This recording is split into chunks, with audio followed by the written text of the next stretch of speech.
காஞ்சி மகா பெரியவா எப்போதும் காமாட்சி அம்மன் விக்கிரகத்துக்கு பூஜை அபிஷேகம் செய்வது வழக்கம். அவர் அபிஷேகம் முடிந்து அலங்காரம் செய்யும்போது அவரது பக்தர்களில் ஒருவரான தியாகராஜ பண்டிதர் ஒரு வெள்ளை வேஷ்டியால் ஆன திரை ஒன்றை இருபுறமும் இழுத்து தூக்கி பிடித்து கொண்டு அலங்காரம் முடிந்து தீபாராதனைக்கு தயாராகும் வரை நிற்பாராம். அவர் நல்ல 6 அடிக்கு மேல் உயரம் உள்ளவர்.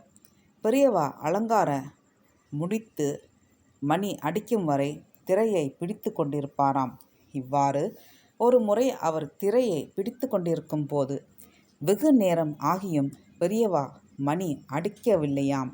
வெகு நேரம் திரையை பிடித்து கொண்டிருந்ததால் அவர் கை லேசாக வலிக்க ஆரம்பித்ததாம்.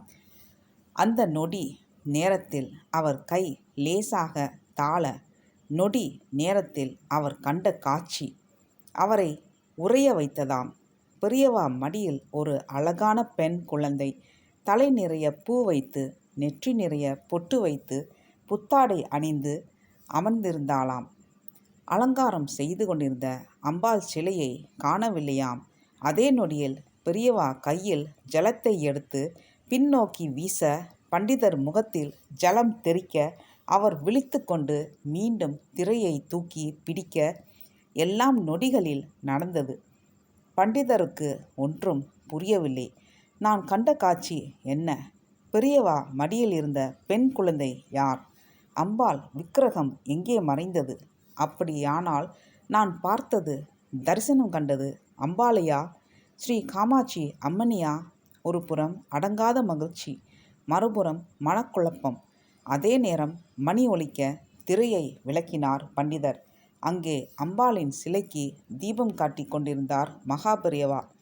வந்திருந்த பக்தர்கள் யாவரும் வழிபட்டனர். பண்டிதருக்கு குழப்பம் தீரவில்லை.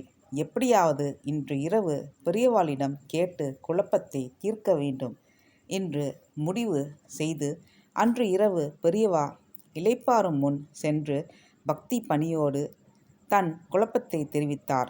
பெரியவா அமைதியாக, ஆமாம், நீ கண்டது ஸ்ரீ காமாட்சி அம்மனைத்தான் என்று கூறி, உனக்கு இன்று தரிசிக்கும் பாக்கியத்தை அம்பாள் கொடுத்திருக்கிறார் என்று சொல்லி ஆசீர்வதித்தாராம்.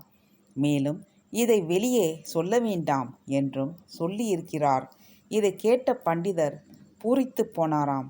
என்ன ஒரு மகா பெரியவா மகிமை!